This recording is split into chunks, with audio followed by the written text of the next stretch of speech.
Lieutenant Commander Elias Rourke stood inside the clear glass shower, warm water washing away the dust from his long day on the alien surface. The artificial rain sprayed gently from above, controlled by the habitat's recycling system. Outside, The glass dome, tall blue plants swayed softly in the wind. The planet, called Nior 7, looked peaceful. Quiet. Too quiet. Elias rubbed the back of his neck. Another boring scan, he muttered to himself. His voice echoed faintly in the small chamber. His team had been on Nior 7 for 3 weeks. Were part of humanity's first exploration mission to this world. Their goal was to study the environment, look for signs of life, and test if humans could one day live here.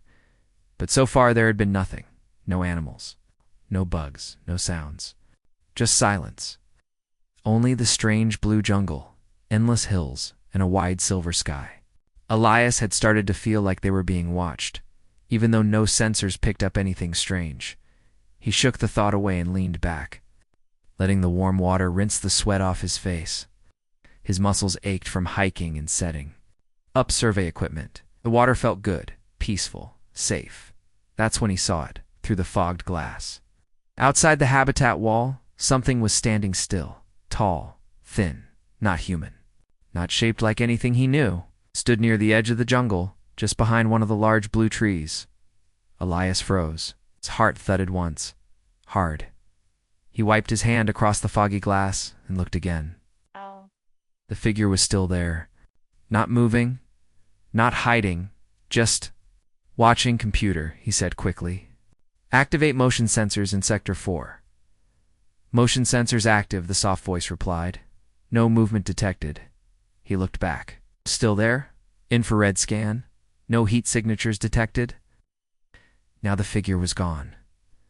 Elias stared at the empty space where it had been. Nothing moved except the wind. No footsteps, no tracks, no alarms. It was like the figure had never been there at all. He finished his shower quickly and dressed in silence, trying to push the strange moment out of his mind. Maybe he had imagined it, or maybe the fog on the glass had played tricks on his eyes.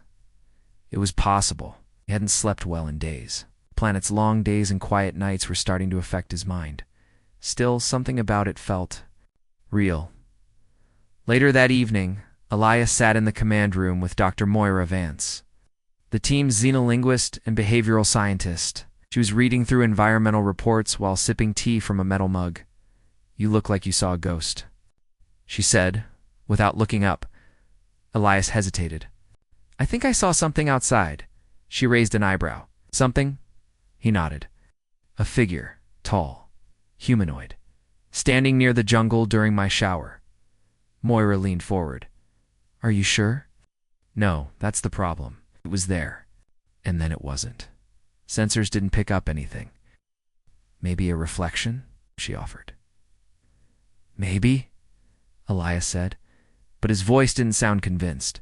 Moira paused, studying him. "You've always been grounded, Elias. If you think you saw something, maybe you did." "Thanks," he said, trying to smile. "I just don't want to be the guy who calls alien when it's just steam on the glass." She chuckled softly. "We're here to observe and report. Even strange shadows count." The next day, Elias returned to the same survey area. The jungle was still quiet. The blue trees waved gently in the wind, but nothing else moved. He checked the soil scanners, the sample containers, and the drone footage. No signs of life. But he felt it again, that strange, low pressure in the air. Like someone was behind him, watching. He turned quickly. Nothing but the feeling stayed. Back at the habitat, the other crew members went about their work. No one else had seen anything. No one else felt anything strange. Elias kept quiet. He didn't want to sound paranoid. But that night he stood near the glass wall of the shower room again, watching the jungle outside. Searching for movement, for 5 minutes, there was nothing. Then, just as the steam began to fog the glass again, the figure returned. It stood in the same place, tall and still. It looked like it was made of smooth, dark material. No face. No limbs he could clearly see. Just a shape, presence. This time, Elias didn't call the computer. He didn't blink. He simply watched, and the figure didn't move either. It just stood there, as if studying him, and then as if responding. To his thought, it lifted a hand. Slowly, silently, Ilias's breath caught in his throat. He raised his hand too, matching the movement. For a moment, across the invisible barrier of glass and fear, the two of them stood, mirroring each other, one human, one unknown. Then the figure turned and faded into the jungle. Elias stood alone in the steam water, still falling over his skin. He didn't know what the creature was. He didn't know if it was dangerous or friendly. But he knew one thing for sure. He was not alone on this planet, and whatever it was watching. The next morning, Elias woke up early. He hadn't slept well. His dreams were full of soft blue trees, silent figures, and long shadows that moved without sound. Even though the sun had risen over Nyora 7's horizon, the strange feeling in his chest hadn't gone away. He sat at the edge of his bed, staring at the metal floor. "What are you?" he whispered to himself. "And why me?" Outside, the jungle swayed gently again, as if nothing strange had ever happened. The sky above the dome was pale silver, clear and bright. It was hard to believe that something had watched him from those trees. But Elias knew what he had seen. He didn't tell anyone at breakfast. The rest of the crew was busy with their daily routines. Dr. Moira Vance worked quietly at her desk, typing up new environmental reports. Lieutenant Ao checked the drone scans. No one looked worried. No one seemed to feel what Elias did. Still, he knew he had to return to the jungle. Elias took his scanner and walked to the edge of the habitat. The air outside was fresh and light. The blue grass crunched softly beneath his boots. Around him, the large plants moved as if stirred by invisible waves. The jungle had no sound, no birds, no insects, just wind. He moved toward the place where he had seen the figure. There were no tracks, no broken branches, nothing, but the feeling that strange pressure in the air was back. It wasn't scary, just present. Ow. Like someone was near him, watching. Quiet and patient. He turned slowly. There it was again. The figure it stood just behind a tall tree, half covered by its wide leaves. Its body was tall and smooth, almost like stone or glass. It didn't glow, but it seemed to reflect the light around it. There were no eyes, no mouth. But Elias could feel its attention. This time it didn't move away. Elias raised his hand. Slowly remembering the gesture from the night before, the figure tilted its head, then raised its own hand in return. A wave of calm passed through Elias's chest. He didn't know why, but he wasn't afraid. He felt. Seen back at the habitat, Elias reported what he saw. Moira listened carefully as he spoke. She didn't interrupt. She only asked one question when he finished. "Do you think it's trying to communicate?" Elias nodded. "Yes, it watched me. Then it copied my movement. It's not hostile, it's curious." Moira leaned back in her chair. "Interesting. It didn't approach anyone else. Not that I know of. Maybe it chose me. Or maybe I just happened to notice first." "Either way," she said, "we should observe more. See if it comes back." That night, Elias stood in the shower again. The glass steamed up as warm water rained from above. He kept his eyes on the jungle outside. 10 minutes passed. 15. Nothing. He began to relax, closing his eyes for a moment. The sound of water was peaceful, a soft break from the long day. Then he felt it, that gentle pressure in the air again. He opened his eyes. The figure was back, but this time, it was standing much closer. Not outside the jungle, but just a few meters from the glass wall of the habitat. It stood still, watching through the misty surface. It didn't move, but Elias could feel something new, a quiet energy, a message he couldn't hear, but could somehow. Water still flowed from the ceiling of the shower, running down his back, but he hardly felt it now. All his attention was on the figure standing outside the glass wall, was no longer hiding in the jungle. It had stepped closer. Stood only a few meters away. It was the same as before, tall, smooth, and silent. The surface of its body reflected the soft lights of the habitat. There were no eyes, no mouth, no clear face. But somehow, Elias could still feel its gaze. He raised his hand again. The figure responded, slowly lifting its own hand in the same motion. It wasn't threatening. It wasn't fast. It was calm, like a mirror trying to show understanding. Then something unexpected happened. With no sound, no warning, the outer door of the habitat opened. The figure stepped inside. The airlock should have stopped it. The habitat was locked to protect from contamination. Only crew members could pass through, but the figure moved through as if the doors were made of light. There was no alarm, no sound, just a shift in the air, and then it was standing inside. Elias stepped back, water still running over his skin. He didn't know what to do. But the figure didn't come closer. It simply stood just inside the room, by the glass wall. The two of them were now in the same space. Still it didn't speak. It didn't move toward him. It only observed quietly, patiently. Elias noticed that its body gave off a soft glow like gentle pulses of light. The glow wasn't bright. It was warm, almost peaceful. He looked around. The door was still open behind it, but there was no sound of the alarm. The sensors hadn't triggered. Was the figure controlling it, somehow? Or was the habitat not reading it as a life form? Elias spoke, his voice low. "Can you understand me?" The figure didn't respond with words. Instead, it slowly turned toward the wall of the shower, the smooth glass now fogged with steam. It lifted one long finger and traced something. On the glass letters, Elias watched in quiet shock as the fog cleared just enough for the message to appear. Learn one word. Simple. Clear. He stepped closer, careful and slow. You, out to learn. The figure stood still. Then, as if answering, its body glowed again.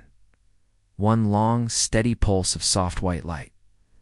Elias nodded. He took a deep breath. Okay, then let's learn. Later that evening, Elias sat with Dr. Moira Vance in the research room. He told her everything. She listened carefully, her eyes wide with wonder. It entered the habitat? She asked. He nodded. Yes, but no sensors picked it up. No alarms. No system recognized it. And it wrote learn on the shower glass. Yes, exactly that. Moira leaned back in her chair, deep in thought. It's intelligent. It's clearly trying to connect. The question is why now? Why you? Elias shook his head. I don't know. Maybe because I noticed it first. Maybe I showed no fear. Or maybe I was just the closest one. Either way, she said, this is a first contact situation. Need to treat it carefully. The next day, Moira joined Elias in the shower room. Not to bathe, but to observe.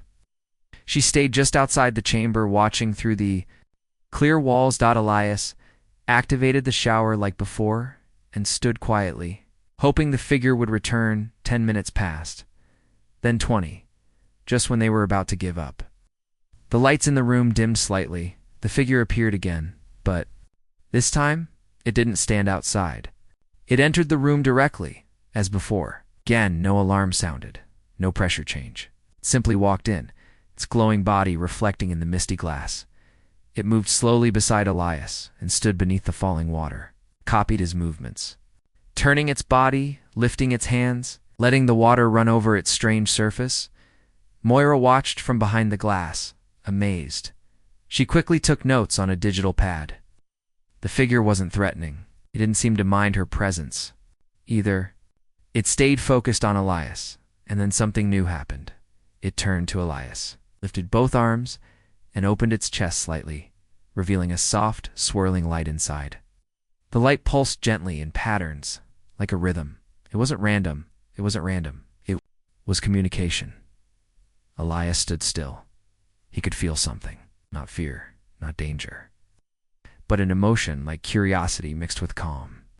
It was trying to speak. Not with sound, but with feeling. He whispered, I understand. A little, and then, just like before, it moved to the glass and wrote another word. Share. Elias looked at it. You want to share something? The figure gave a short pulse. Of light, yes. He nodded slowly. All right, I'll try. After the being left, the crew held a quiet meeting. Elias and Moira explained everything. The rest of the team was a mix of curious and cautious. Some were excited, others were unsure. But it hasn't hurt anyone, Elias said. It just wants to learn, to share. Maybe we can learn from it too. Commander Jin, the mission leader, looked thoughtful. We continue observation. No sudden actions. Keep records. Keep calm. Everyone agreed. The mystery of Nyora 7 was no longer the quiet jungle or the silent wind. It was the visitor who stepped into their space and asked to learn. The following morning was quiet inside the habitat. Elias woke early, even before the artificial lights came on. He sat at the edge of his bed, staring at the floor, still thinking about the word the being had written on the foggy glass the night before. Share. He didn't know exactly what the alien wanted to share. Information, emotions, something more. But he was sure it was peaceful. Every meeting so far had been calm, gentle, patient. He got dressed and went to the jungle edge again. It was early. The blue trees swayed softly, as always. The wind was slow, almost silent. Elias carried no scanner. Today, no tools. Just his notebook and a pen. He wanted to meet the being without walls, without machines. And this time, he didn't have to wait long. The tall figure stepped out from behind one of the smooth trees. But Elias immediately noticed something new. There were two of them now. One was the being he had seen many times. Tall, smooth, glowing white. The second one was slightly shorter, glowing with a soft blue color instead of white. Its shape was rounder, less sharp at the edges, and its glow pulsed faster than the first. Elias stood very still. His heart beat faster, but not out of fear. He felt surprised and curious. The two figures stood side by side. Neither of them moved quickly. They didn't come close right away. Instead, the taller one raised a hand slowly, the same gesture it had used before. Elias responded, copying the movement. Then, shorter one did the same, lifting its hand a little higher, almost like a wave. Elias smiled. They're learning from each other, he whispered. Back at the habitat, Dr. Moira Vance listened carefully as Elias told her what happened. So there are more, she said, taking notes. This was never just one being. No, Elias agreed. Maybe there are many. Maybe a whole society. Did they speak again? She asked. Not with words, just with light and gesture. But it felt like they were trying to introduce themselves. Moira tapped her pen against her pad. That second one? The blue one, did it act differently? A little, Elias said. More curious, more open, like it was younger or newer. Moira leaned back in her chair. We need to find a way to communicate more clearly. Pictures, symbols, something simple. Elias nodded. I have an idea. That night, Elias prepared something special in the shower room. He placed a small digital screen just outside the glass wall, right where the figure usually stood. On the screen, he loaded a few simple images. A picture of himself, the habitat, a tree, and a question mark. Then he stepped into the shower, turned on the water, and waited. The mist rose. The glass steamed. The jungle outside was quiet as usual, and then the presence returned. The taller being appeared first, standing in the same place it always did. Then the second, blue glowing figure followed, stepping beside it. They didn't enter the habitat this time. Instead, they both looked at the screen. Elias watched from behind the glass as the taller one leaned in. A long, delicate finger reached out not to the screen, but to the foggy glass again. It drew a circle. Then next to it, a small glowing dot. Elias tilted his head. A planet, he guessed, and a moon. The second being stepped forward and added a third mark, a curved line below the circle. Moira watched on her camera screen from another room. She recorded every symbol, every glow. I think they're drawing their world, Leah said. Then the screen flickered. The device lit up, not from Elias, but from the alien's presence. The image changed. Now it showed something new, a symbol like an open hand. Then next to it, the word friend. Moira met Elias in the lab later that night. Her eyes were wide with wonder. They understand symbols, she said. They understand us, Elias replied. They're not just learning our shapes, they're learning our intentions.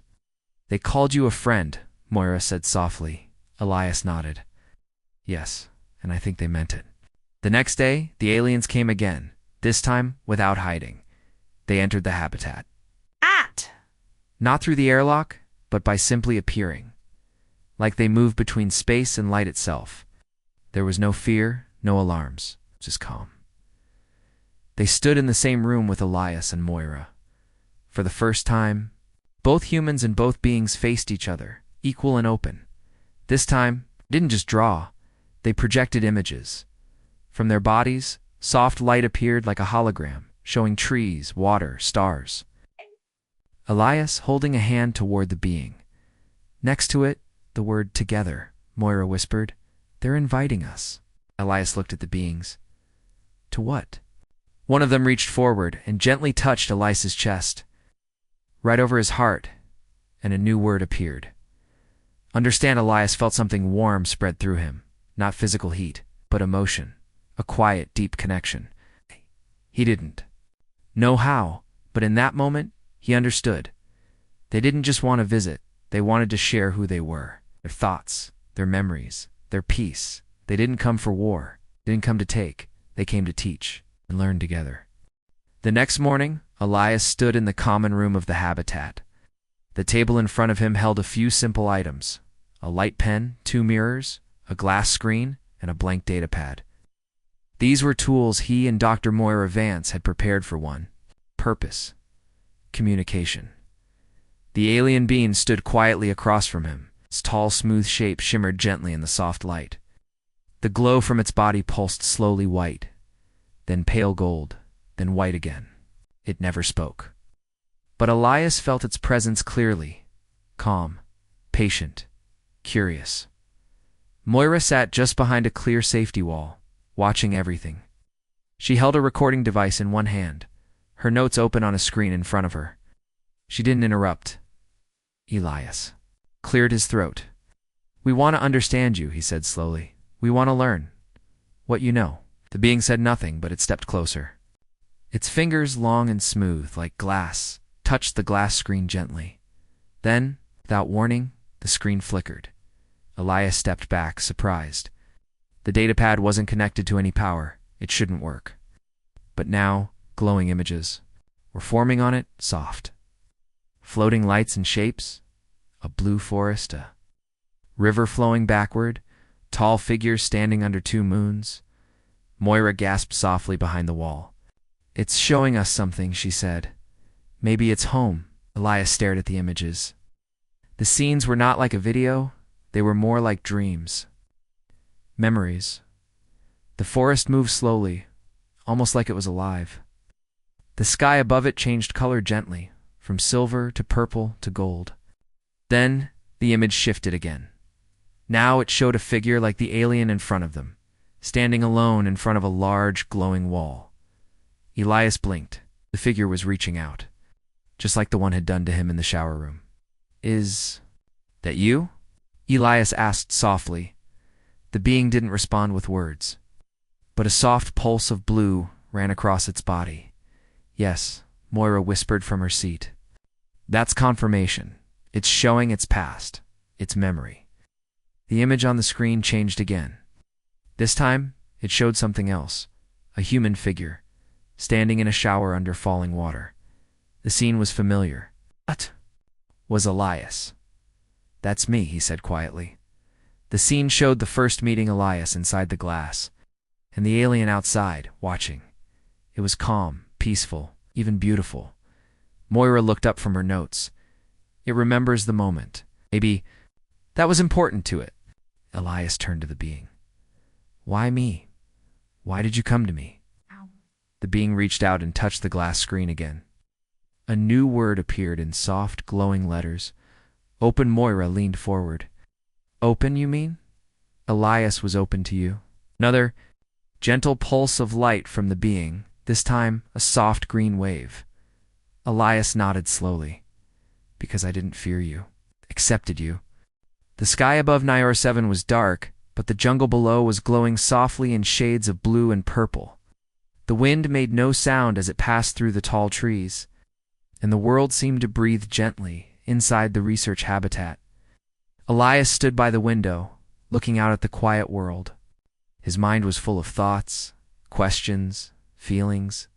Everything had changed in just a few days. The alien being had returned again and again, not with threats, not with weapons, but with light and memory, with gestures of peace. It never spoke aloud, yet it communicated clearly through images, emotion, and presence. And now, something new was happening. The alien had left a device. The device was small, shaped like a smooth silver stone, and left on the table where they usually met. When Elias touched it, it glowed softly and displayed colors and shapes, just like the memory screen. But this time, it reacted to his own thoughts. When he remembered the jungle, the device showed trees and sky. When he thought of home Earth, the device showed oceans, cities, clouds. It was not just a screen, it was a translator, Dr. Moira.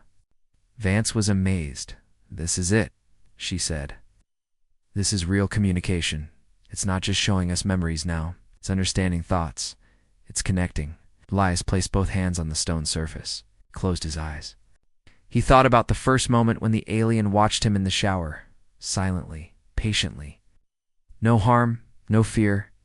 And then the image appeared on the screen again, but this time from the alien's side. It showed how it had seen Elias, a quiet human standing in warm water, surrounded